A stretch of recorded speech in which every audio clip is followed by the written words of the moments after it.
in 20 years, Andrea. My goodness. I mean, your babies are grown. Good evening, everyone. Thank you for supporting Emerge. Thank you for supporting Emerge. It is so wonderful to be home and to be back with all the leaders who are here and to celebrate this extraordinary organization, which is an organization of so many exceptional leaders, those who found the courage to run for office and those who support them. Emerge, I will say something you know. Throughout my entire career in life, I have always believed in the ideals of our nation.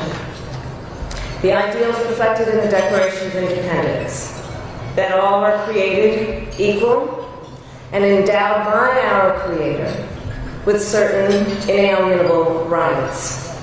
Ideals advanced and affirmed by the service and sacrifice of generations of patriots. The ideals that ground the Constitution of the United States, that here in our country, power ultimately lies not with the wealthy or well-connected, but with all of us, with we the people.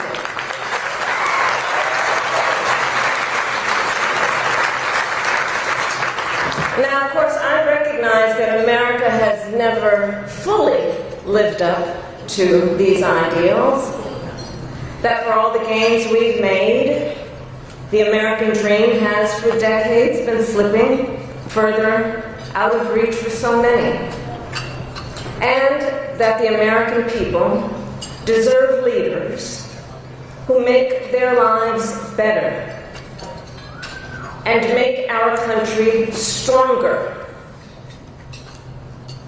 But sadly, we have seen quite the opposite over these past few months.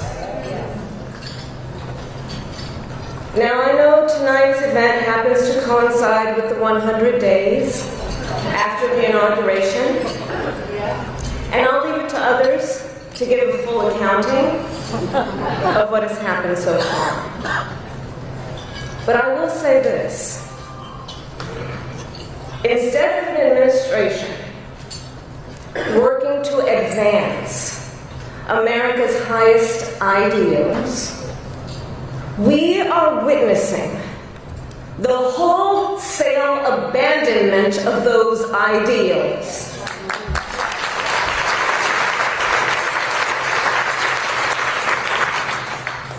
And what we are also seeing in these last 14 weeks is Americans using their voice and showing their courage.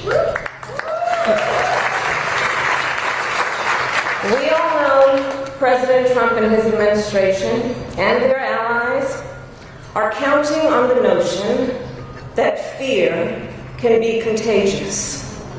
They are counting on the notion that if they make some people afraid, it will have a chilling effect on others.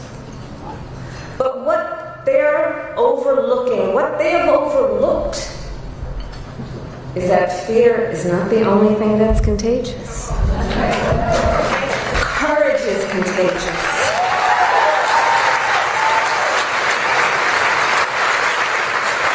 The courage of Americans who are banding together in the face of the greatest man-made economic crisis in modern presidential history. Americans across the political spectrum who are declaring that the president's reckless tariffs hurt workers and families by raising the cost of everyday essentials, devastate the retirement accounts that people spent a lifetime paying into, and paralyze American businesses, large and small, forcing them to lay off people, to stop hiring or pause investment decisions, The courage of Americans we are seeing who are rallying at Social Security offices to protect their hard-earned benefits. Of Americans who are speaking out to say, it is not okay to violate court orders. Not okay. Saying it is not okay to detain and disappear American citizens or anyone without due process.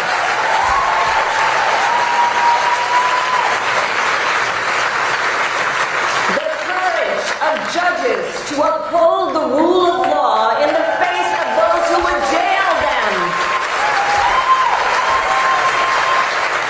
Of universities that are defying unconstitutional demands that threaten the pursuit of truth and academic independence.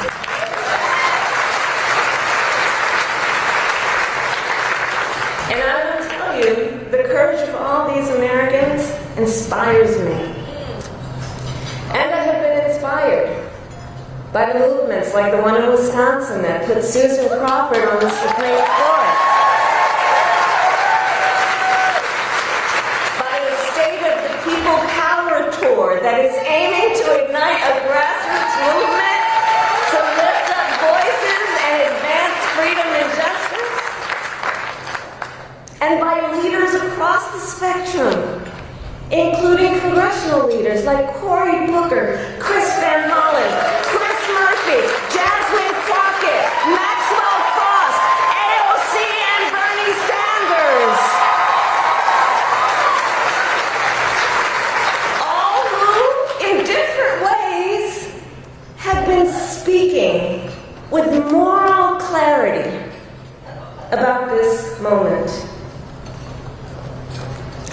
So here's one of the other things I wanted to talk about tonight and to highlight. So look, some people are describing what's been happening in recent months as absolute chaos. And of course I understand why. And it's certainly true of those tariffs. Tariffs that, as I predicted, are clearly inviting a recession. But friends, please let us not be duped into thinking everything is chaos.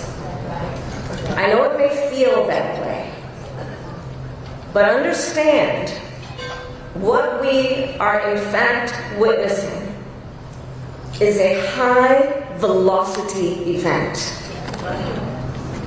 where a vessel is being used for the swift implementation of an agenda that has been decades in the making. An agenda to slash public education.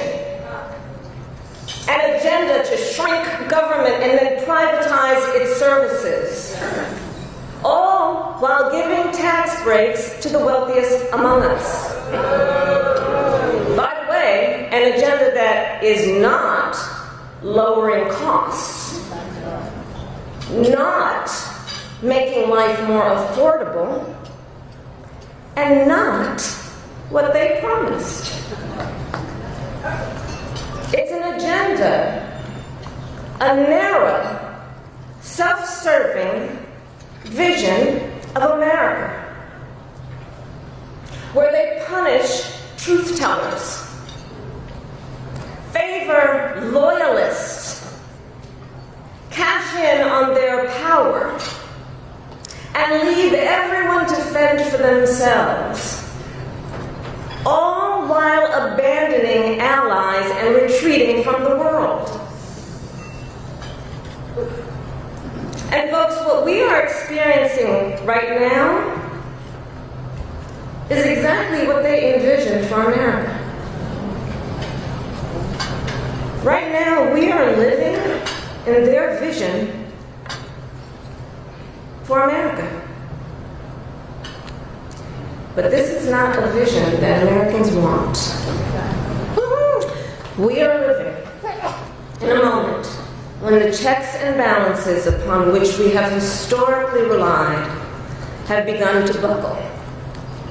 And we here know that when the checks and balances ultimately collapse, if Congress fails to do its part, or if the courts fail to do their part, or if both do their part, but the president defies them anyway, well, friends, that is called a constitutional crisis.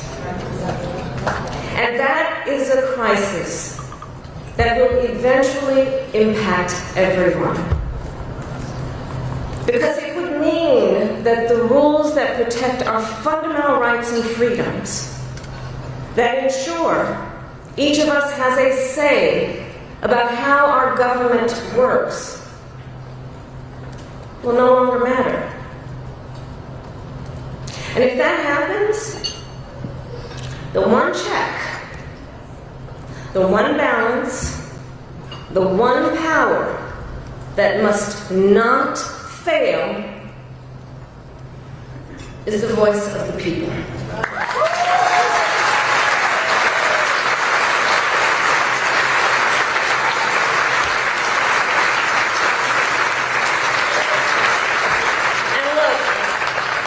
Look, right now I know a lot of folks are wondering what's going to guide us through this moment. How are we all going to figure out how to chart the course? But that's not a reason to throw up our hands. In fact, please allow me, friends, to digress for a moment. Okay. It's kind of dark in here, but I'm asking a show of hands. Who saw that video from a couple of weeks ago? The one of the elephants at the San Diego Zoo during the earthquake? Google it if you've not seen it. So that scene has been on my mind. Everybody's asking me what you've been thinking about these days. Well, so in the video, for those who haven't seen it, here those elephants were. And as soon as they felt the earth shaking beneath their feet, they got in a circle and stood next to each other to protect the most vulnerable. Think about it. What a powerful metaphor. Because we know those who try to incite fear are most effective when they divide and conquer, when they separate the herd, when they try to make everyone think they are alone. But in the face of crisis, the lesson is don't scatter. The instinct has to be to immediately find and connect with each other, and to know that the circle will be strong.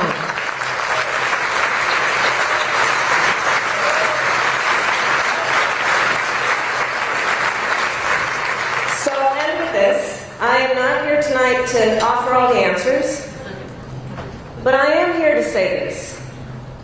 You are not alone, and we are all in this together. And straight talk, things are probably going to get worse before they get better.